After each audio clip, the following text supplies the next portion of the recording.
Hey guys, Dan Hood, Big DH 2000 here. It's the holiday weekend.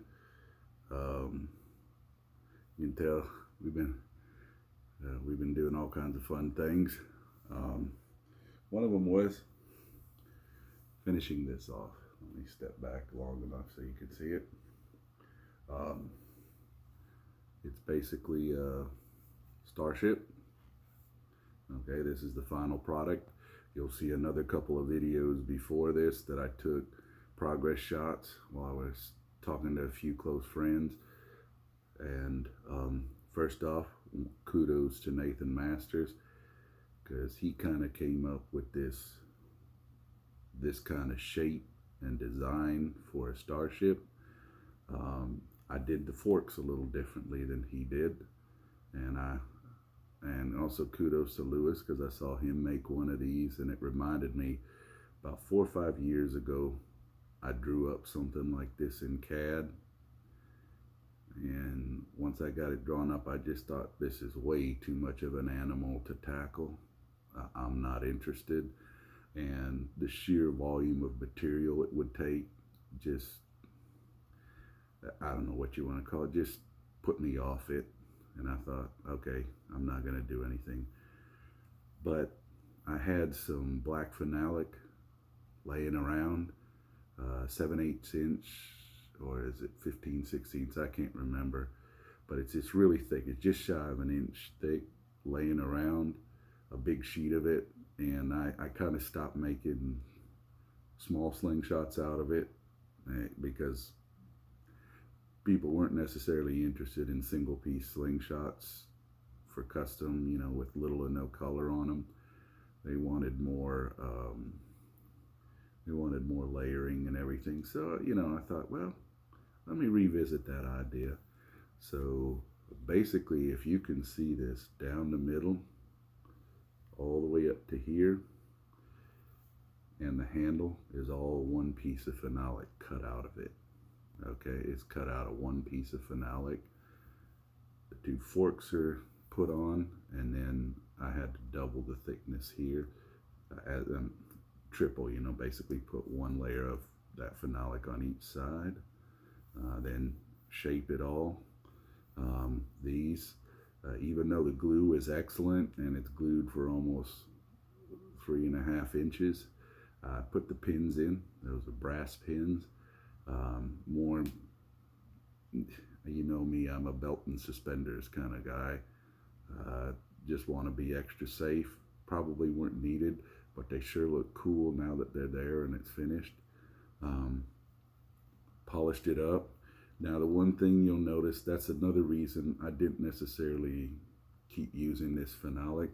It's industrial grade, which means every once in a while you find weird, just a little minor flaw in it that doesn't make any difference for strength and for its designed use. But in a slingshot, it's kind of like you do all that sanding and here's that one flaw. It's kind of like you're looking at a man-made material. The perfectionist in me was like, oh man, that thing showed up.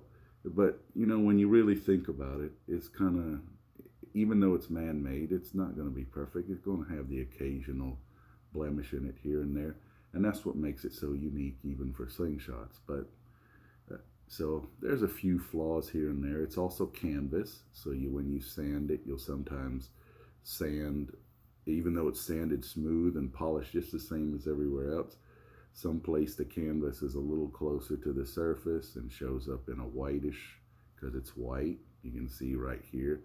And then someplace there's a little more phenolic, so it comes up a little different polish. That's just how the material is. But hey, here you go. Like I said, I've had fun shooting it. You'll see that video too. Before I polished it, I decided to test it out, make sure the forks were high enough. And in some ways, this might actually qualify as a PFS. I know it's 7/8 inch gap here because of the material down here is 7/8 down the middle. But when you're shooting 3/4 inch pinballs, this is This is a PFS. I'm not going to say anymore.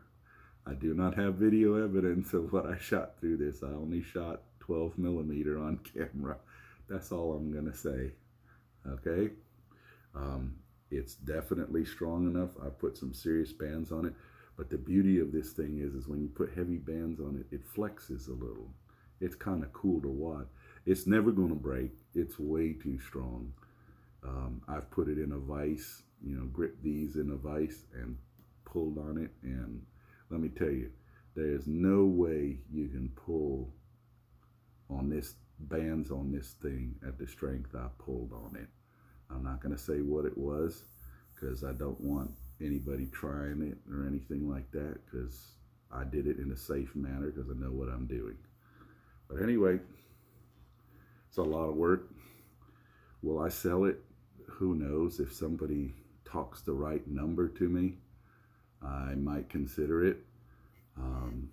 If not, it was more proof to myself that I could do it and that it would come out nice.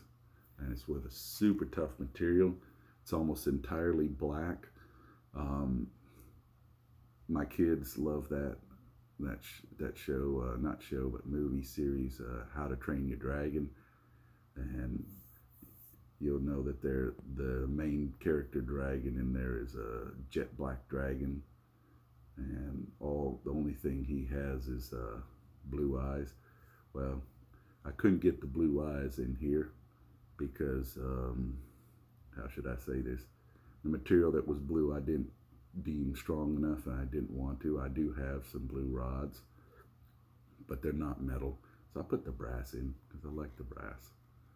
Anyway, I've talked long enough. Sorry I talked so long. Have fun.